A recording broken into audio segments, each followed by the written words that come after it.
अस्सलाम वालेकुम स्टूडेंट्स। आज जो हमने टॉपिक स्टडी करना है वो क्वेश्चन है वाई स्काई लुक्स ब्लू।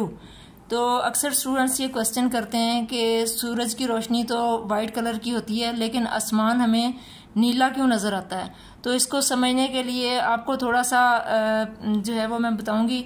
यहाँ हमारे पास एक छोटी क्लासों में आप लोगों ने ये एक्सपेरिमेंटली भी किया होगा कि एक प्रिज्म है, उसको हमने सूरज की रोशनी के सामने रखा और हमने उसमें देखा कि जब सूरज की रोशनी जो है इस प्रिज्म में से पास होती है तो रिफ्रैक्शन की वजह से 7 कलर्स में डिवाइड हो जाती है। 7 कलर्स हमें किस तरह से नज़र आ रहे होते हैं। रेड कलर सबसे ऊपर नज़र आता है, फिर दूसरे नंबर पे ऑरेंज कलर नज़र आ रहा होता है, येलो कलर नज़र आता है, फिर ग्रीन कलर नज़र आता है, ब्लू कलर नज़र आता है, इंडिगो कलर नज़र आता है और सबसे आखिर में वायलेट कलर नज़र आता है। तो ये रेड से लेकर वायलेट तक हमें 7 अलग अलग कलर्स नज़र आ रहे होते हैं। तो ये कलर्स जो हैं वो अलग क्यों नज़र आते हैं और इनमें जो है वो क्या फ़र्क है, तो उसको देखने के लिए हम देखेंगे। यहाँ सबसे पहले हमारे पास मैंने ड्रा किए हैं वायलेट कलर। फर्ज करें ये हमारे पास है, तो वायलेट कलर की वेवलेंथ जो है वो सबसे कम होती है। दूसरे नंबर पे इंडिगो है, इंडिगो कलर की वेवलेंथ जो है वो इससे ज़रा ज़्यादा है। ब्लू कलर है तीसरे नंबर पे, ब्लू कलर की वेवलेंथ इन दोनों कलर से ज़्यादा है।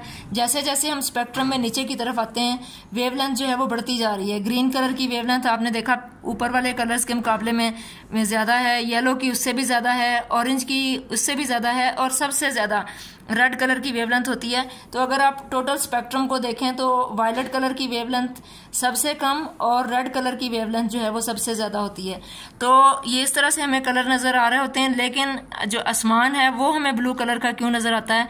तो इसको स्टडी करने के लिए रेजोनेंस आप लोगों ने पढ़ा था, फर्स्ट ईयर में हमने ये टॉपिक पढ़ा था। उसमें हमने क्या किया था, रेजोनेंस पढ़ने के लिए हमने 6 जो हैं वो पेंडुलम लिए थे और 6 पेंडुलम हमने इस तरह से लिए थे कि इनमें ए और ए प्राइम इनकी लेंथ जो है वो सेम है। इसी तरह से हमने पेंडुलम बी और बी प्राइम भी लिए थे, बी और बी प्राइम की लेंथ सेम है। और एक पेयर हमने लिया था सी और सी प्राइम का, इनकी लेंथ जो है वो सेम है।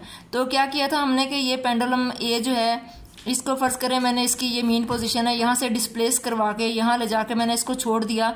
तो जब मैं इसको छोड़ती हूँ तो इसके थ्रेड के थ्रू ये जो फोर्स है या एनर्जी जो है वो इन तक, ये तमाम पेंडुलम्स जो हैं दूसरे इन तक भी मुंतकिल होगी और ये भी जो है वो थोड़ा थोड़ा हिलना शुरू हो जाएंगे। लेकिन आप देखेंगे कि बी और सी जो हैं वो थोड़ा सा हिले और हिलने के बाद स्टॉप हो गए। लेकिन ये जो ए प्राइम है इसने इस पेंडुलम को सबसे ज़्यादा रिस्पॉन्स किया। कैसे रिस्पॉन्स किया कि ये हिलना शुरू हुआ और हिलते हिलते इसका एम्पलीट्यूड बढ़ता जा रहा है, बढ़ते बढ़ते इसका एम्पलीट्यूड जो है वो इस ए के बराबर हो गया। तो ये जो पेंडुलम है B C B prime C prime इन्होंने इसको रिस्पॉन्स नहीं किया, सिर्फ ए प्राइम ने इस ए को रिस्पॉन्स किया है। किस लिए रिस्पॉन्स किया है, क्योंकि इनकी लेंथ जो है वो सेम है। तो सेम लेंथ की वजह से ये जो है ए प्राइम जो है वो ए को रिस्पॉन्स करता है। तो बिल्कुल इसी तरह से जो है वो सूरज की रोशनी जो हमें उसमें ब्लू कलर नजर आता है उसकी रीजन सेम इससे मिलती जुलती है, वो मैं आपको बताती हूँ। तो सबसे पहले आपको जो स्पेक्ट्रम में 7 कलर्स जो हैं वो नज़र आ रहे थे, ऊपर से जब हम आ रहे थे तो सबसे ऊपर हमें रेड नज़र आ रहा था, orange, yellow, green, blue, Indigo और वायलेट। इनको याद रखने के लिए अगर आप इस तरफ से याद रखेंगे तो पढ़ेंगे तो आप इसको विबग्योर आप इसको पढ़ेंगे। और मैंने इसको याद रखने के लिए इस तरह से किया है, रेहान और यासर गए बाजार एक बार। तो इस तरह से ये आपको तरतीब में ये कलर्स जो हैं वो साथ के साथ याद हो जाएंगे। अब इसमें जो रेड कलर है इसकी आप लोगों ने देखा था इसकी वेवलेंथ बहुत ज़्यादा थी, ऑरेंज की वेवलेंथ जो है वो इससे ज़रा कम है, येलो की उससे कम है और इस तरह से जैसे जैसे हम इस तरफ जा रहे हैं स्पेक्ट्रम में तो वायलेट कलर जो है इसकी वेवलेंथ सबसे कम है। अब ये हमें जो है वो आसमान नीले रंग का क्यों नज़र आता है, इसको देखने के लिए ज़रा हम देखेंगे आसमान। अब ये मैंने ज़रा स्ट्रक्चर एक डिज़ाइन किया है आप लोगों को समझाने के लिए। इसमें हमें पता है कि हमारी जो एटमॉस्फेयर है इसमें मुख्तलिफ गैसेस हैं और गैस के एटम्स मैंने ड्रा किए हैं। हमें पता है कि हमारी एटमॉस्फेयर में 78% जो है वो नाइट्रोजन होती है, 21% जो है वो ऑक्सीजन है, बाकी 1% बना है, बाकी बचा है इसमें कार्बन डाइऑक्साइड होती है, ऑर्गन और कुछ दूसरी गैसेस जो हैं वो मौजूद होती हैं। अब ये है कि जो पार्टिकल्स हैं गैसेस के, ऑक्सीजन है, हमने नाइट्रोजन ड्रा की है, इस तरह से कार्बन डाइऑक्साइड के पार्टिकल्स हैं, इनका साइज जो है वो बहुत कम होता है। हमारी एटमॉस्फेयर में डस्ट पार्टिकल्स भी मौजूद होते हैं, वाटर ड्रॉप्स भी मौजूद होते हैं, वाटर ड्रॉपलेट्स हैं, लेकिन इनका साइज जो है वो बहुत ज़्यादा होता है। तो अब जब सूरज की रोशनी जो है वो हमारी एटमॉस्फेयर में 7 कलर्स में जब ये डिवाइड होके आती है, तो रेड कलर जो है, क्योंकि इसकी वेवलेंथ बहुत ज़्यादा होती है, येलो है इसकी वेवलेंथ भी ज़्यादा है, ग्रीन जो है उसकी वेवलेंथ भी ज़्यादा होती है, तो ये ईजीली हमारी एटमॉस्फेयर में से पास हो जाते हैं। और गैसेस के पार्टिकल्स जो कि बहुत छोटे हैं, ये इसको रिस्पॉन्स नहीं करते। ये जो रेड कलर है या येलो है, ग्रीन है, इनको रिस्पॉन्स नहीं करते।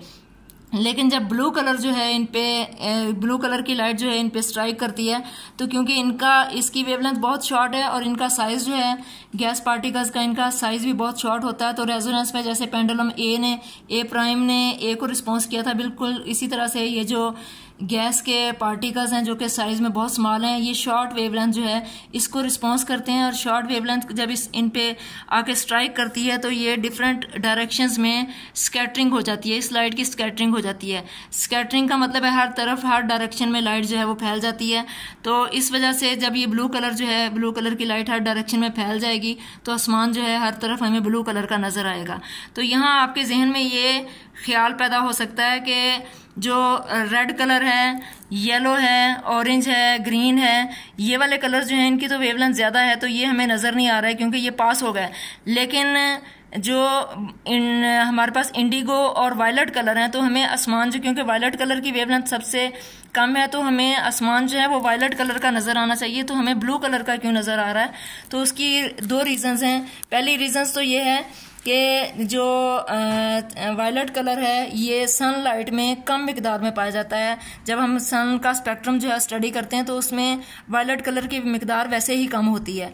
और दूसरी वजह यह है कि हमारी आंखें जो हैं, वायलट कलर स्कैटर तो हो रहा है, लेकिन हम एक तो कम मिकदार में है, कम स्कैटरिंग है, कम मिकदार में स्कैटरिंग हो रही है। और दूसरी ये है कि हमारी जो आइज़ हैं वो वायलट कलर के लिए ज़्यादा सेंसिटिव नहीं है। हमारी आइज़ जो हैं वो वायलट की बजाय इंडिगो और ब्लू कलर, सबसे ज़्यादा जो कलर्स ये नज़र आ रहे हैं इनमें जो है वो ब्लू कलर और इंडिगो कलर के लिए ज़्यादा हमारी आंखें सेंसिटिव हैं।